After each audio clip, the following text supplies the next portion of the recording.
Assalamualaikum warahmatullahi wabarakatuh. Bersama saya lagi dengan Mr. Lukman Splen.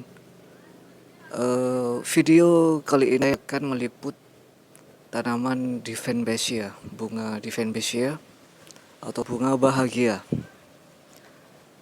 Dan ada juga yang menyebut tanaman ini namanya adalah tanaman hias Sri Rezeki. Tapi saya biasa menyebut tanaman ini adalah tanaman hias bunga bahagia atau tanaman hias bunga Sri Rezeki. Sekitar 1 tahun yang lalu tanaman saya ini, bunga bahagia ini, masih mengalami definisi. Anda bisa melihatnya dengan baik pada video setahun yang lalu, masih saya simpan tidak dihapus. Anda bisa lihat di playlist atau di di kumpulan video saya di channel ini. Itu ada ini. Tanaman ini sekitar 1 tahun yang lalu yang masih mengalami definisi. Dan sekarang juga potnya sudah saya ganti nih. Ini saya ganti pot yang lebih besar. Berdiameter berapa ini? Atasnya sekitar 50 cm dan bawahnya sekitar 40 cm. Jadi yang kapan hari hanya sekitar 30 cm saja atau 20 cm saja. Jadi itu juga salah satu penyebab yang menjadi tanaman ini waktu itu mengalami definisi atau kurang sehat begitu. Karena waktu itu banyak daun yang buram atau berpendar klorofilnya. Tapi sekarang klorofilnya ini sudah terbentuk dengan bagus, berwarna hijau tua begitu maksud saya. Kayak ini kan udah maksud hijau tua. Bagian pinggirnya itu. Kalau dulu kan waktu mengalami definisi tanaman ini berwarna hijau kayak daun yang baru tumbuh ini, hijau muda gitu. Itu penyebabnya karena itu lagi. Media tanamnya juga karena sering terkena panas matahari langsung secara berlebihan. Jadi tanaman ini hanya cukup pencahayaan matahari pada pagi hari sekitar jam 7 maksimal sampai jam 9 atau jam setengah 10 untuk cahaya matahari. Ini kalau tidak salah terkena cahaya matahari dari jam 7 sampai jam setengah 10 pagi. Jadi di atasnya jam setengah 10 pagi sudah enggak. Karena kalau sampai di atasnya jam setengah 10 pagi, tanaman ini bisa terbakar malah daunnya. Kurang dari jam setengah 10 juga tidak apa-apa. Setidaknya minimal lah 20 menit sampai 1 jam minimal. Nah, 20 menit 15 menit 20 menit sampai setengah jam minimal itu. Maksimalnya yaitu dari jam 7 sampai jam setengah 10. Berarti berapa jam tuh dari jam 7? Maksimal berarti 2 jam setengah maksimal ini. Minimal itu setengah jam, maksimal 2 jam setengah. Saya pernah pengalaman pada saat itu lebih dari 2 jam setengah. Kalau gak salah itu tanaman anthuriumnya itu Anthurium jemani yang ini. Ya, tanaman itu. Tanaman yang itu pernah terkena cahaya matahari pagi hari tapi sekitar 3 jam.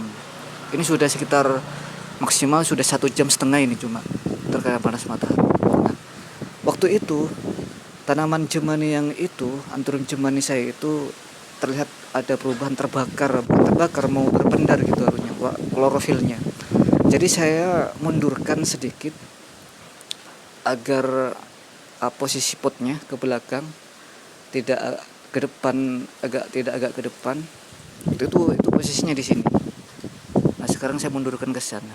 Jadi maksimal hanya segini untuk posisinya. Itu sudah sekitar 1 jam setengah itu terkena panas matahari langsung pada pagi hari. Jadi udah yang awalnya berwarna hijau muda kembali berwarna hijau tua kembali. Baiklah. Termasuk tanaman yang ini, tanaman bunga bahagia ini tidak boleh lebih dari 2 jam setengah, maksimal 2 jam setengah terkena panas matahari. Nah, sekarang tanaman ini sudah sempurna, tidak mengalami definisi. Bahkan ininya juga cabang-cabangnya ini juga tambah panjang ya.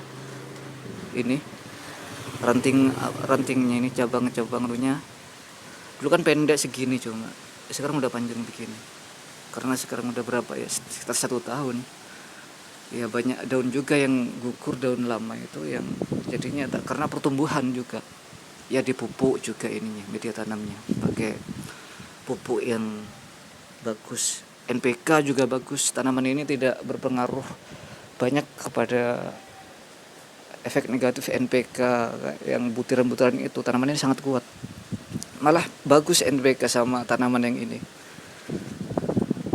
tanaman jenis bunga bahagia ini. Kecuali tanaman biasa lainnya yang daunnya tipis banget begitu, terus juga mudah mati. Itu kalau kena NPK bisa langsung mati itu. Kadang 1 hari gak nyampe 1 hari atau setengah jam atau 20 menit sudah terlihat seperti terbakar kalau tanaman lain. Itu penyebabnya apa?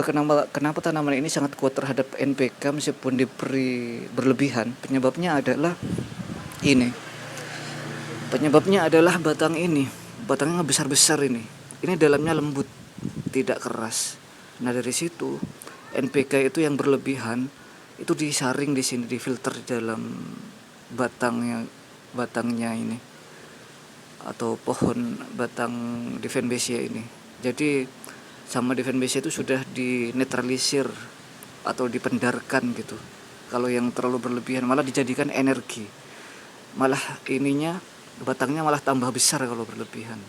Tapi ya jangan berlebihan juga, takarannya ya cukup takaran yang bagus.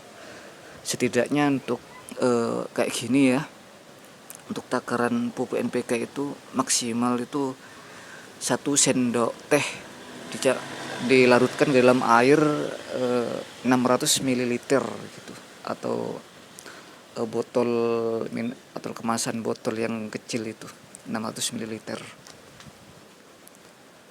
Meskipun dikasih 1 sendok makan ya tidak apa-apa, tapi menurut saya itu terlalu berlebihan. Kuat juga ini. Cuma kalau terlalu berlebihan ini mungkin awalnya memang kuat, tapi setelah ini kan otomatis 2 minggu sekali ya kalau pemberian pupuk itu. Kalau terlalu berlebihan sama pupuk ya nanti kan ada tanda-tanda lah, bisa diketahui ya daunnya yang menguning terbakar tidak normal seperti biasanya. Jadi kalau udah diketahui tanda-tanda seperti itu, hentikan dulu pemupukan selama 2 mingguan, baru dipupuk kembali.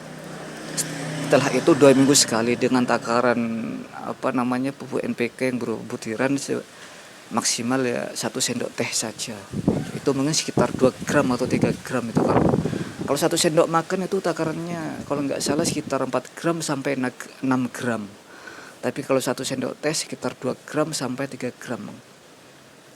Kalau 1 sendok teh. Kalau setengah sendok teh sekitar 1 gram. Berarti kalau 1 sendok, kalau setengah sendok teh 1 gram, 1 sendok bisa 2 gram. Jadi ini cukup 2 gram per 2 minggunya 1 sendok teh.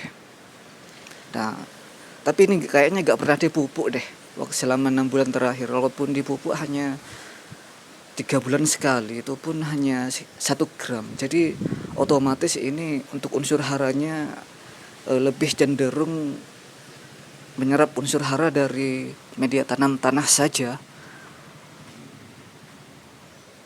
Kalau yang ini kalau saja saya terapkan teknik seperti tadi ya, yang secara teratur 2 minggu sekali, ini biasanya daunnya besar-besar, batang ininya juga besar-besar batang ininya. Tapi saya gak terlalu tidak terlalu mementingkan tanaman yang ini besar, karena saya yang butuhkan hanya tanaman yang sedang, karena tidak ada tempatnya juga, terbatas tempatnya ini. Nih, nggak ada tempat lagi kan. Kalau ini besar mau ditaruh mana nanti tanaman ini? Kan bisa mati kalau ditaruh di tempat sebelumnya yang dulu itu, yang terkena panas matahari langsung banyak itu. Bisa mengalami definisi lagi, rugi nanti saya ini kalau merawat ini. Rugi waktu, rugi tenaga, ya rugi macam-macam lah pokoknya. Jadi ini sudah kondisi sempurna sudah dari tanaman bunga bahagia ini. Bagus kan, indah terlihatnya. Sesuai dengan namanya, bunga bahagia. Kalau dilihat dengan seksama, tidak membosankan, jadi bisa membuat bahagia dalam hatinya juga sama yang punya ini, sama yaitu saya pemiliknya, Mr. Lukman's Plan. Jadi juga membuat saya bahagia kalau tanaman ini juga hidup bagus, sempurna, tidak ada yang robek-robek, tidak ada yang robek satu helai daun pun. Performanya maksimal dan tumbuh sehat subur. Otomatis kan saya juga senang ini, Pak. Tanaman bahagia saya ini tumbuh subur dan bagus. Baiklah, sekian dari video saya. Semoga bermanfaat untuk Anda. Untuk informasi tanaman bahagia saya ini. Akhir kata, wassalamualaikum warahmatullahi wabarakatuh.